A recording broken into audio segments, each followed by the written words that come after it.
I'm alone on a stretch of highway that feels deliberately unfinished.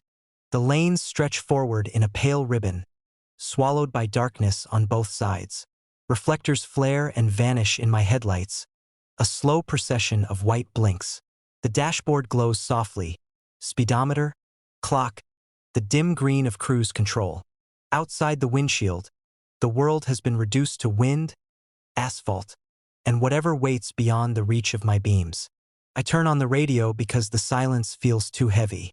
At first, it's only static, a dry, granular hiss that fills the car like drifting sand.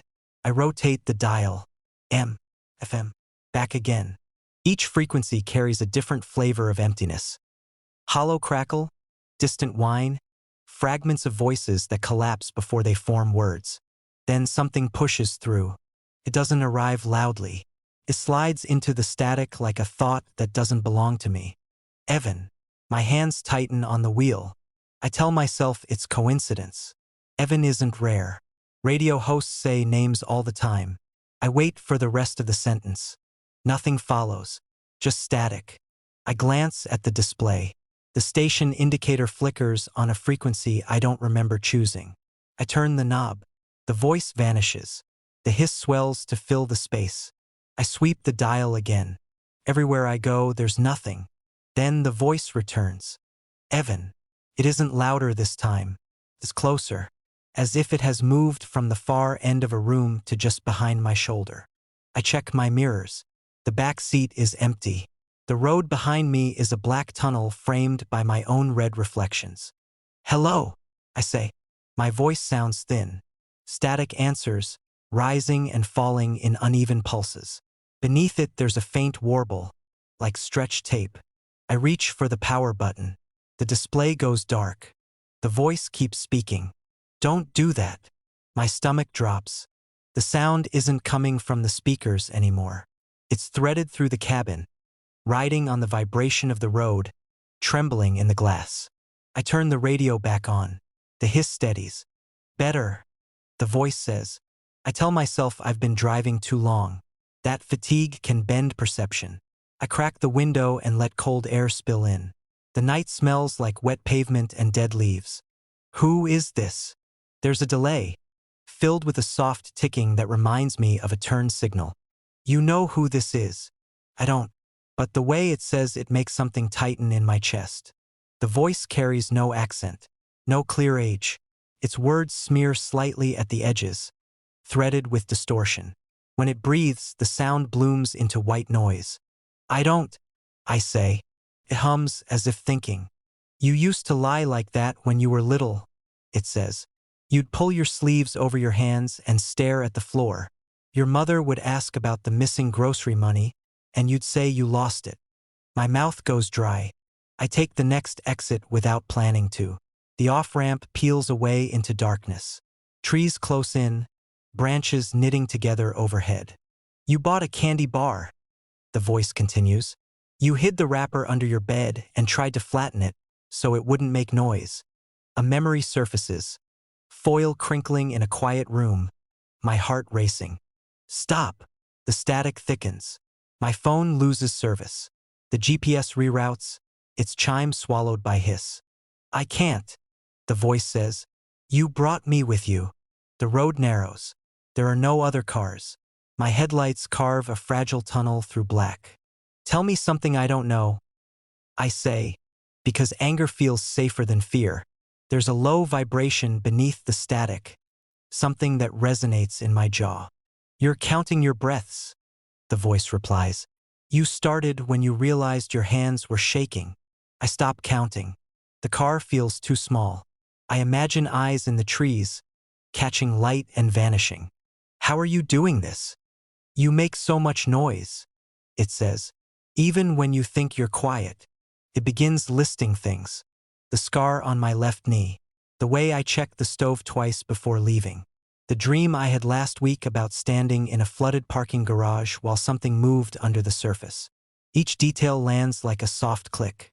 Fields open on either side. Wind ripples through tall grass. A blank billboard passes. My phone buzzes.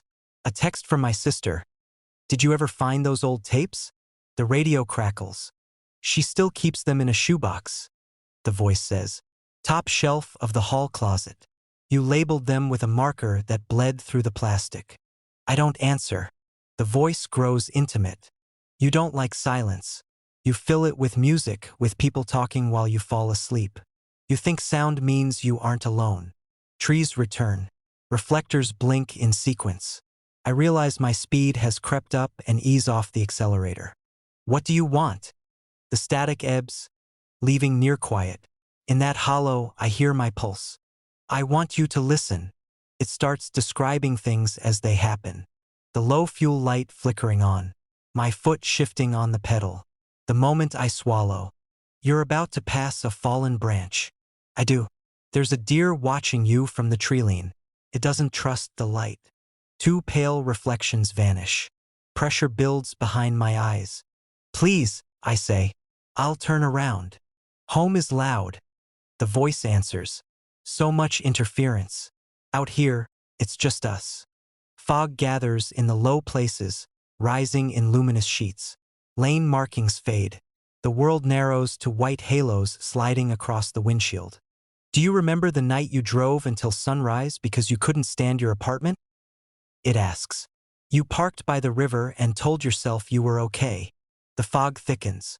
You weren't, it says gently. You aren't now. A stopped car appears ahead, hazard lights pulsing weakly. Relief blooms. I roll past. The driver's seat is empty. Don't look for witnesses, the voice murmurs. They don't last. My phone rings. Unknown number. If you answer, the voice says, you won't hear me anymore. I let it go to voicemail. A rest area sign materializes. I pull in beneath a single sodium lamp that hums with tired electricity and shut off the engine. The sudden quiet is enormous. The dashboard ticks as it cools. The radio keeps playing. You're safe here, the voice says. For a moment. What happens if I leave? You'll take me with you. I think about how sound lingers in rooms, how spaces remember voices. I pull the radio fuse. The display dies. The speakers fall silent. The voice doesn't. It's inside the car now, inside the glass, inside the careful rhythm of my breathing. Evan, it says, and my name feels heavier this time. Outside, the lamp flickers. In the gap between light and dark, I understand something cold and simple. The highway never needed a station. It was listening the whole time. The first thump sounds exactly like a tire going soft. It's dull and uneven, coming up through the floorboards in a rhythm that doesn't match the road. Thump, roll, thump, roll. The steering wheel vibrates faintly in my hands, and the whole car takes on a subtle limp. I ease off the accelerator and listen. Night presses in from every side. The highway is empty in both directions, its lines fading into a black distance that feels less like space and more like absence. My headlights carve out a narrow tunnel of visibility, illuminating drifting dust and the reflective eyes of roadside markers. Beyond that, there is nothing. The thumping continues, irregular but persistent. I check the dashboard. No warning lights, no alerts. Still, I signal and guide the car onto the shoulder, gravel popping softly beneath the tires. When I stop, the engine settles into a low idle. For a moment, everything is quiet except for the ticking of hot metal cooling. Then something shifts beneath me. It's subtle. A faint scrape, followed by a slow, dragging sound, as if rubber is brushing against asphalt. I sit very still. The sound comes again, this time accompanied by a delicate crunch of gravel. Whatever it is, it's moving under the car. I tell myself it's debris, a loose panel, maybe a branch I ran over without noticing. My pulse beats loudly in my ears, out of proportion to the situation. Flat tires don't crawl. I open the door. Cold air spills in, carrying the smell of damp earth and old leaves. Somewhere far away, an insect makes a thin, continuous churring sound. The world feels hollowed out, as though all the space around me has been scooped clean. I step onto the shoulder. My shoes sink slightly into gravel. Each movement sounds too loud. The beam of my flashlight cuts across the road, then down toward the rear tire. It looks intact. No sagging. No obvious damage. I crouch and shine the light beneath the bumper. Nothing. Just shadow, dark and compressed, and the pale reflection of metal. I straighten slowly. That's when I hear it again. Not a thump this time. A careful, measured slide, accompanied by the whisper of something brushing against the undercarriage. The sound has direction now. It's moving away from the center of the car, toward the passenger side, toward the darkness. Hey, I say softly without knowing why. The word disappears into the night. I walk around the front of the car, keeping the flashlight trained low. The hood ticks faintly as it cools. Somewhere inside the engine compartment, something clicks and settles. The beam reaches the far side. I expect to see an animal bolting into the trees. A raccoon, maybe. A stray dog. There's nothing there. The gravel near the passenger door shifts. I freeze. The sound is small but precise, like weight being carefully redistributed. I angle the light toward it. Again, nothing. Just scattered stones and the edge of the asphalt. My breath sounds loud in my chest. I become acutely aware of the way my jacket rustles when I move, of the faint squeak of rubber from my shoes. Every noise feels like an announcement. I circle the car more slowly now, flashlight sweeping under the chassis in short, controlled arcs. The space beneath looks wrong. Not visually, everything appears normal, but the shadows don't sit the way they should. They seem too dense in places, as if something is occupying them without taking up shape. A soft metallic creak ripples through the frame. I flinch. Cars make noises. They expand and contract with temperature. I know this. Still, the sound feels purposeful, like a response. Another scrape, farther away this time. It's retreating.